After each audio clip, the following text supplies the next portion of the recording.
Hello and welcome to another edition of Live Stream Insiders. Thank you so much indeed for watching and for joining us for our very first show of 2017. This is where we start the clock and we say that the last 21 days in the next 30 minutes of our lives together. There goes the clock, and here comes my co-host, the brains behind the operation. Here's Krishna Day. Hi, Krishna. I'm just moving everything around at the minute, so you're on screen. Hi everybody, thanks for joining us. I'm going to pass it over to Peter to get us started off so that we can actually have a look at the Facebook page to make sure everything's going fine over there. So Absolutely. Back to you, Peter. Happy New Year. I know we haven't spoken, have we, in the last few days? Online, but not in person. Absolutely, yes. So hopefully everyone who's watching had a good Christmas and a good New Year, and this is where we start 2017 with a whole brand new 12 months of the live stream insiders as we enter our third year, or third calendar year, I should say. This is episode 65. For the 8th of January 2017, and in today's show, as I say, reviewing what's been happening over the past 3 weeks since we are off. We're off obviously over Christmas and New Year, and Krishna will come in with a few of things that she has spotted over the last 3 weeks. But something which has been really interesting has been how many new developments there were over the Christmas period. Particularly, I shall say 3 digits to you: 3, 6 and 0, because 360 has certainly come into its own over the past few weeks, because there's been announcements and test streams or beta streams by both Twitter's Go Live Periscope and also Facebook Live as well, because both of those have introduced 360-degree streaming. First of all, let's take a look at Twitter's Go Live Periscope. So 360 degrees there. Both of them, in fact, or neither of them, available to everyone, only to select users at the moment. And it kind of gives another way to connect with people, another way to show people what is happening where you are. And I guess it also shows something that Twitter is trying to do, and that is their kind of renewed focus on news and live events. You know what? I've got a bit of a soft spot for Periscope. I think that Twitter is dealing with the whole naming issue quite badly. But you know what? Coming from a news background, I still believe that Twitter is where people are going for breaking news, for short updates and things like that. Facebook, on the other hand, is where you're going for a much more of a conversation. You've got much more of a community there, people who you've already corralled. Twitter is likely to be people who are jumping in and out all of the time. So I really think that 360 from a news perspective is going to be particularly interesting for Twitter's Go Live / Periscope. And hopefully 2017 will be the year that actually Twitter gets its act together and actually bakes Periscope right into that app and dispels the use of the name Periscope as it should have done a long time ago. So as far as the 360 on Periscope went, Alex Pettit, I believe, was the very first person to go live with that, and he and Brandy Anthony did a scope from Florida in 360, and indeed that's been retweeted a number of times since, including just within the last couple of hours, and tens of thousands of people have watched that. And also, Krishna, I know I and you as well watched the 360 from Facebook as well, or through Facebook. It was actually the National Geographic channel that kicked things off, wasn't it? And both of us watched that. 360s, they're a fantastic idea, and maybe I've just kind of got to get my head around it almost quite literally, but it's a different kind of viewing experience, isn't it? And I think also that there's going to be a different kind of way that you will need to film 360s, how you introduce them, what you show, what the protocol is, what the logistics are when you've got a 360 camera on the edge of your phone. What do you reckon? Absolutely. I think there's a whole lot of things to consider about 360. I have to say that I do have access to Periscope 360. I don't know if you've actually been testing it, Peter. I have. I've done lots of streams that have been private, that haven't always gone public. I have been doing some 360 video and images that are actually, some of those I've shared publicly. But there's a whole lot of things to consider differently. One is even just a very simple thing, like if you're in the office, it's 360. You have no control about where the viewer goes. They can go anywhere they want. Are you sure you've got a tidy desk? Are you sure there's no confidential papers out? You know, it's literally people can go anywhere. The other thing I've noticed, and I've been testing, is the issue of audio. Not only is it about actually how powerful your own data connection is, but it's also about the quality of the audio. So you mentioned Alex, and Alex absolutely was the first person to do a live stream on Periscope, but he did a later live stream, which was on a bridge. And when I watched that replay, all he got was negative feedback about the noise. So you have to think about actually, depending on the camera you're using, in these cases, the only integral camera is the Insta360 Nano, and that clips onto your phone. And as a result, you've got to think about, well, how do I manage the audio? So there's some things that I've been doing around that. I'm sure you've got some other thoughts as well, because I know that a lot of people who are in the business of news have been experimenting with it. But there's also been a couple of streams that we've seen recently that I know that you weren't too impressed with, Peter, that we were just tweeting about today. Absolutely. We'll come to that in a second, because I think also another issue with 360 from any kind of point of view, but coming from my news background, is you're in an incident, you're in a location, you're showing something in 360, kind of picking up on what you were saying, Krishna, about where people are looking. If you want to direct people to look at something specific, well, you've got to be very careful how you explain that to them. So imagine you're in, I don't know, Times Square or Trafalgar Square, and you're wanting to point out a particular statue, for example. Well, the people who are watching at the moment could be looking anywhere. So yes, you can say, look at this statue, but you'll have to kind of describe to them which way they've got to turn and where they've got to look at this statue that you're actually describing, or maybe you've got a story about. And I think that's going to be interesting, how you get people to look where you want them to look for something specific. That's going to be particularly interesting. Also, privacy issues as well. If someone has got a camera which is pointing in one direction, then obviously if you don't want to be on that particular live stream, you don't want to be included in that image, then you can walk behind that person. That's kind of obvious. If you don't want to interrupt someone taking holiday pictures, you're behind them rather than cutting across their field of view. With 360, there ain't no hiding place for whether something private on your desk in the office, or a bit of clutter on your desk in the office, or for people in that kind of situation. I appreciate Trafalgar Square, Times Square. Those are places, these are public places in the main, where people can almost expect to be photographed. But, they've got a reasonable expectation of privacy. And if they don't expect that, even though someone is looking away from them, that they still may be videoed, I think that's something that people have got to be have got to bear in mind.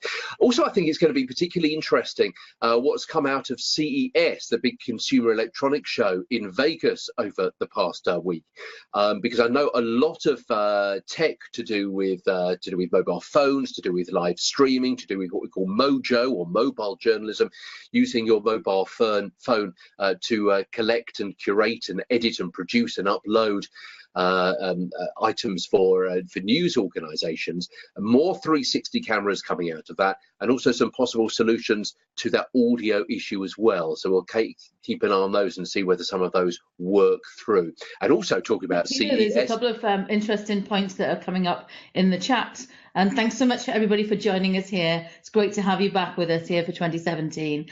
And particularly in terms of Barb, as she's commenting that, yeah, she thinks that around Twitter for breaking news is still #1. And Sabrina's actually also shares some concerns about the issue of privacy. You have to be careful about what's shown. In fact, on 360, Sabrina, on these cameras that I've been using, you know, it's everything. you can it's from your fingernails to your toes and everything in between, and up to the ceiling. And you actually said about actually making sure that you actually are aware of what happens when people are passing by you. I think the other thing that I was thinking about when Sabrina was making that comment was, you might have an objective. I mean, I always think about that live stream you did last year, or maybe it's a bit more than that now, where you were running, Peter, and you had your gimbal with you. And it was a brilliant example of how to use a gimbal. But you might have been wanting people to talk about one thing, and there might have been something else that you had no awareness of going on behind you. And it's not just about what people are watching, but it's actually then the commentary. So the comments that people make in your live stream on Facebook, or your comments that they make in terms of on Periscope. I mean, obviously we don't all have Facebook 360 at the minute, but actually it's going to be even more challenging. I think it's even going to be more of a reason to have moderators and a team with you, because there's only so much you can do. That's really interesting, isn't it? So your audience will be able to see things that you as the broadcaster can't see because it's happening behind you. But of course, your audience will be able to look behind you as well as to the side and to the front as well. So that's going to be quite interesting, isn't it? So more tech coming out of the CES, including some cheaper wireless microphones that can plug in to your phone, and you can go a little bit further away and perhaps talk to the camera and explain something, gives you a bit more freedom of movement and so on. So I know those have been coming out of the show as well. But interesting, this 360 malarkey is coming along a pace, isn't it, over the past couple of weeks? And I suppose, like with any of these, like with most live streams, I was writing about it this very afternoon for the book, and that is, consider, why am I going live anyway? What's going to be the point of doing this show?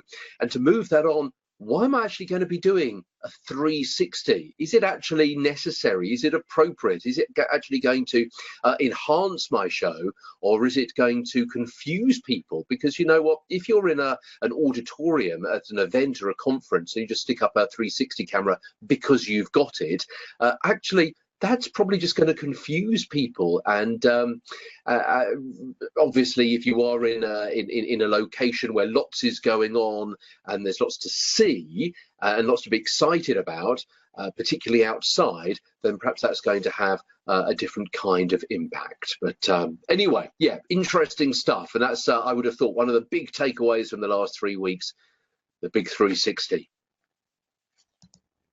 Well, one of the things that we've also been seeing, and in fact, again, this is news from late last year, was about some updates to Facebook Live. And we always have to talk about Facebook Live in Live Stream Insiders since it's been around, which is more than a year now, but not more than a year since we've all had access to it.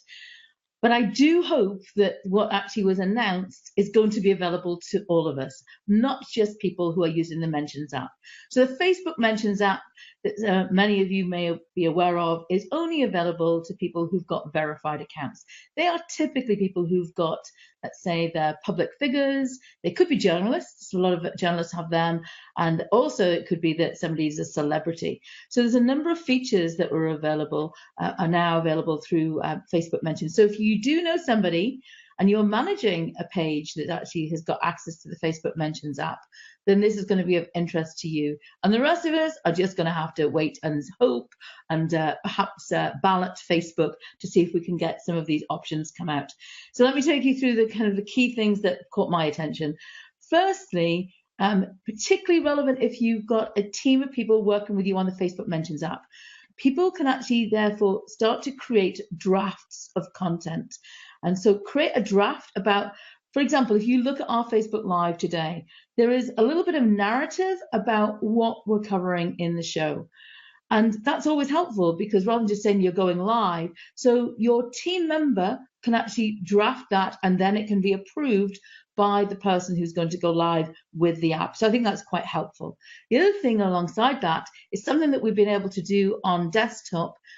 If you're using the API for Facebook Live for your page, not your profile, but for your page, you can schedule content. Well, now on the Facebook Mentions app, you're able to schedule content as well.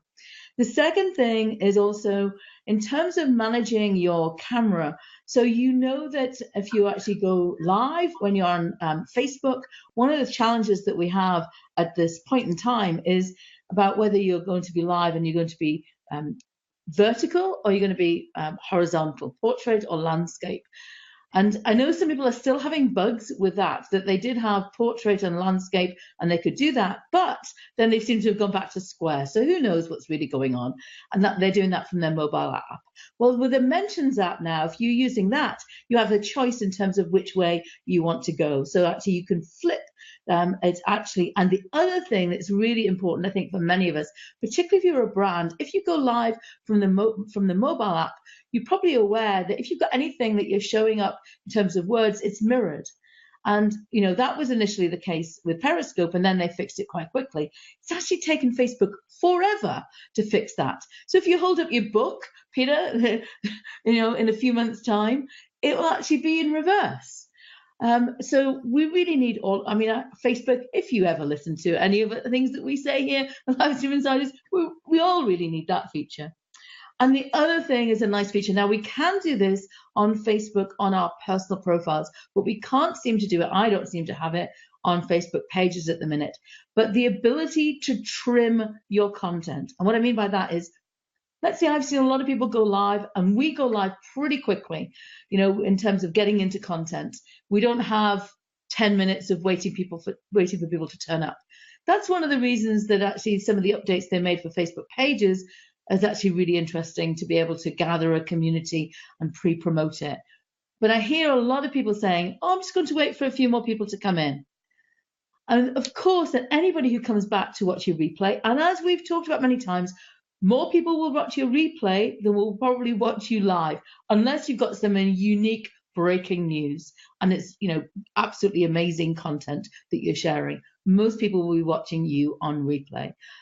And now with this new feature with Facebook Mentions, you can trim it. So you can take out the beginning bits if you wish, and you can take out the bit at the end where you're struggling to say, how do I turn this off again?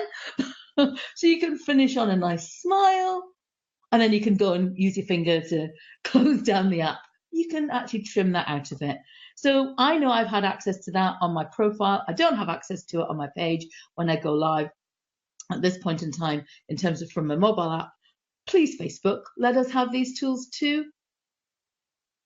I think it's only a matter of time. We'll keep our fingers crossed. And some of those additions to be able to alter the alter the light levels, and also to be able to see your battery power and your phone signal as well, which are also built into that.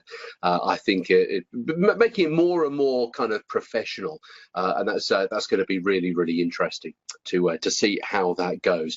Thank you for watching. It's Live Stream Insiders. We've got another 12 minutes of our 30-minute show, and going back to what Krishna was saying about people who do long hellos. Do you remember my Periscopes used to be 11 minutes? And I always used to joke that sometimes my show would be complete in 11 minutes. Some people took 11 minutes for them to say hello to people when they joined their shows. They do go on. They do go on. One of my hobby horses. Now, as we know, Facebook has been paying some people to use Facebook Live. So is it any wonder that if you're being paid to do a Facebook Live, you're going to be doing lots of Facebook Lives? And if you do lots of Facebook Lives, you're going to get an awful lot of people watching your Facebook Lives, particularly if you're part of an organization which has got some built-in content. You've already got it. So the New York Times, we reckon, was paid around $3 million for a one-year contract to do Facebook Lives. And so they went ahead and did those, celebrity interviews, presidential politics and so on. 100 million views for their Facebook Lives, not even over the past year, but only since August. No, I'm sorry, I've got that slightly wrong. But over the past year, 100 million views for their Facebook Live videos. As I say, they've already got the content, they've got the expertise, they've got people who can talk, they've got experts already in the building and so on. They've got reporters around the world, potentially at really interesting places, talking to interesting people.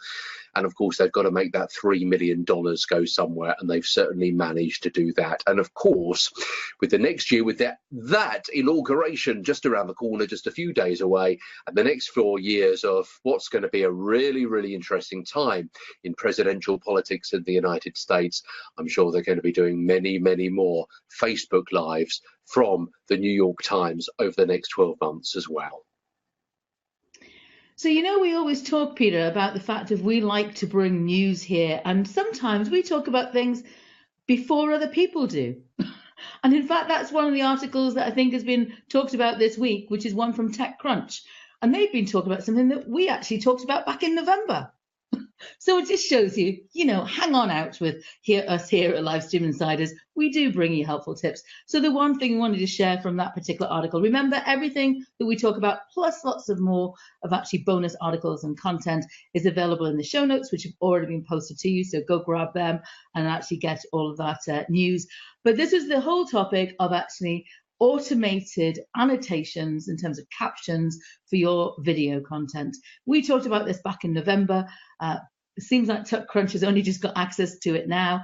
It should be available to anybody. It's not just about people who are being in the US, but at this point in time, the automated captions are only in US English.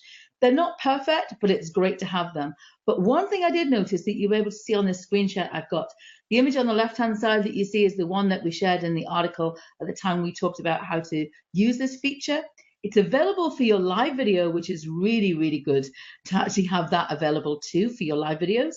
But what I've actually saw today was actually when I was posting some content, you'll see it actually is prompting us. In fact, I saw this about a week or so ago. Anytime you upload ordinary video, it actually is giving us a prompt to add captions, because we know that so many people, 80% of people, it said, are actually watching video on Facebook with actually having no audio turned on.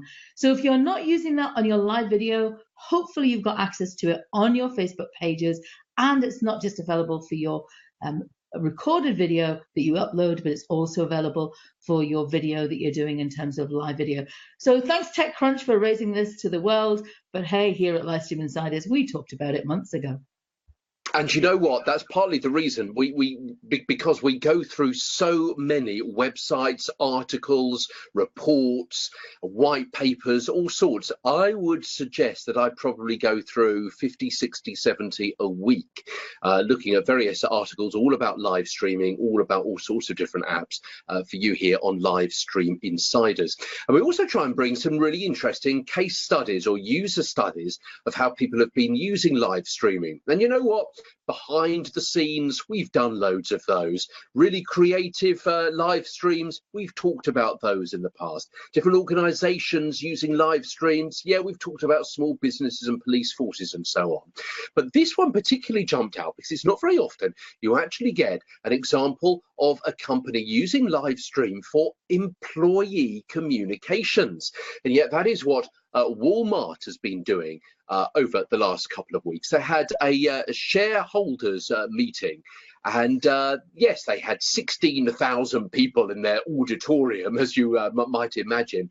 However, 2.3 million employees around the world. So how do they contact all of those people without paying a fortune for some kind of webinar experience or something like that? They use the free tool of Facebook Live.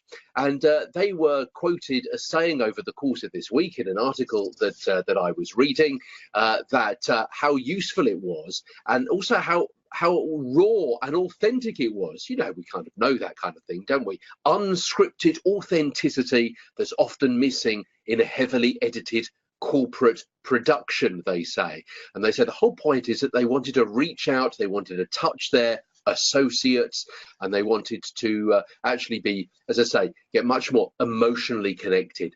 Yes, of course, Walmart has got the amount of money that they can do some razzle-dazzle Hollywood production like the Golden Globes, and it can absolutely look fantastic with lots of glitz and glamour, music beds, thumping beats, lots of fast cuts and all the rest of it. However, you know what? Doesn't really look terribly authentic, does it?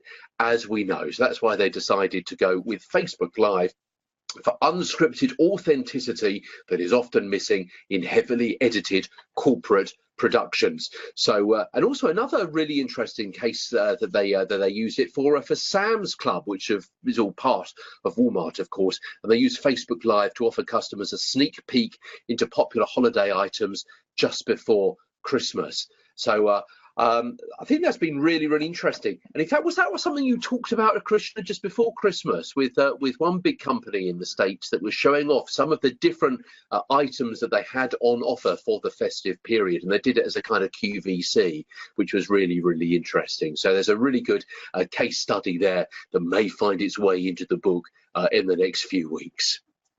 Yeah, it seems that Walmart have really been getting their act together in terms of live video, and they did that amazing show, as you rightly say. We talked about that before Christmas as well, in terms of how they were using live video to promote it. Now, it's not the first time that actually people have done live video for sales and promotions, but it was a really, really good example.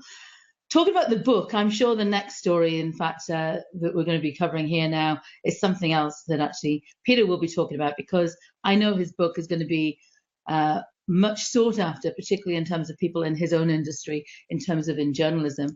And this is a story that was actually something I've seen on a lot of my Google alerts over the last week or last number of days, I should say, in terms of an event that was going on in the States. But this is a story that Peter particularly picked out, and I'm sure you have a couple of comments that you'd want to add to it, Peter. But this is about what happens when you've got something that's violent now that's going on, and do you make a decision to stream it? And in the case of this situation, it's actually about, as a journalist and as a news organization, do you actually choose to reshare that content? So we've had this discussion several times on the show in the last almost year and a half that we've been streaming together in terms of live stream insiders. And we've talked about it from different angles in terms of the police going in. We've had police forces here talking about what they look at. But this was really interesting. I will point you directly to the article, because there's some really helpful tips and ideas about what you might show. So, of course, you've got to think about copyright, about whether you've got the rights to actually repurpose some of those things. And also remember, in terms of in the States, there are some different regulations than there perhaps are in other parts of the world in terms of fair use. But some interesting things in terms of it was about a Chicago station, and they were looking at whether or not they should actually reshare this content. Very interesting article. And they said, we don't want to use disturbing video as wallpaper. It has to have a context about it. And basically, there's a decision-making process that you need to take into account before you share that content. These same ideas could apply to us if we're out and we're live streaming. I know I've been, aware of something being going on, and I don't know why it is these days. Sometimes we think the first thing we should do is grab out our phone and share that content. And it's become so easy to now share in terms of it being live content. But let's just cover a couple of the topics that they've got here. And I want to pass it to you, Peter, for the last couple of words on this one. Consider the tone of the coverage. They're saying, when you've got a repulsive video, do you need to pile on the hype? Do you actually have to have all the adjectives? And you need to make sure that you're factual when you're sharing it. When you're a journalist and actually you're sharing content, you really have to think about justifying the content and the reasons that you're actually sharing that content. And anytime you use disturbing images, prepare your audience for what's coming next. Now, you can't always do that when it's live. In this particular case, the article that Peter was picking up was the fact that actually this is an organization, a news organization, who decided to reshare this story. And so, by saying things around, positioning it, you see that on TV. So it is no different. Clearly, it's much more difficult if you're in the middle of things and you are streaming live, because you don't know what's coming next and you can't keep a warning up all the time. So at least if you're doing a reshare in a publication or in a news article, or you're on radio, any of those other things, you actually can tell people about, the audio is going to be disturbing, or whatever you might see is going to be disturbing. Peter, I can't do justice to this article in just a few moments. I'd love it in terms of final thoughts from you on this, in terms of what you think about, because you're in a news organization. Absolutely. I think it is very, very difficult, isn't it? And every situation is going to be different, and your own personal morals and ethics and journalistic judgment about whether or not you're going to show. Do you have an obligation to show something like this, to show how far humanity can sink to? Or do you think to yourself, I will sanitize it and I won't show these things to people? After all, there has to be some kind of line in the sand somewhere. You know what? It won't surprise you perhaps to learn, and forgive me for saying this, that sometimes in a newsroom, a story can come in and, journalists working there on their 9 to 5 job will go, yes, what a fantastic story, because you know it's going to be what people are going to be interested in. And those kinds of stories are the unusual stories. I don't mean the quirky, the fun. I mean, very often the death and the destruction and those kinds of stories. And why do people watch them? Why are we talking about this one? Because it is unusual. And if we're covering a murder story, for example, and sometimes people say, why are you doing this? Why are you covering this murder story? Because it's intriguing to know what has driven someone who looks just like us do something so depraved, so unusual, so different from what would ever enter into our mind. Do we have a duty to expose that, to highlight that? Is that likely to warn off other people, or is it likely to encourage other people to do that? I think you're absolutely right. It's the context, Krishna, which is what you were talking about there. And don't hype it up, but it's putting something like that into context. Is there a justification to run it later rather than live, when you know what it contains? Again, that's something slightly sticky to talk about as well. Really, really, really interesting. The time's just gone. One thing I really was interested about that article that you picked up was the fact that that news organization chose to blur the video.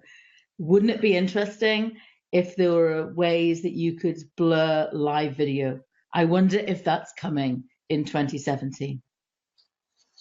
Absolutely. And who would do that? You'd certainly need a producer then, wouldn't you? So that's it. We're going to end off the show of 2017 on a bit of a moral maze. I'm sure we'll find our way out by this time next week, in just under 7 days time. But thank you ever so much for watching, whether it's live or whether it's in replay. Thank you for your comments as well. Don't forget to share this with other people, and to come back in another 7 days when we'll look at another week's worth of news within 30 minutes. But as I say, thanks for watching, and have a good week ahead, and we'll see you next Sunday right here on Live Stream Insiders from Krishna Day and me, Peter Stewart.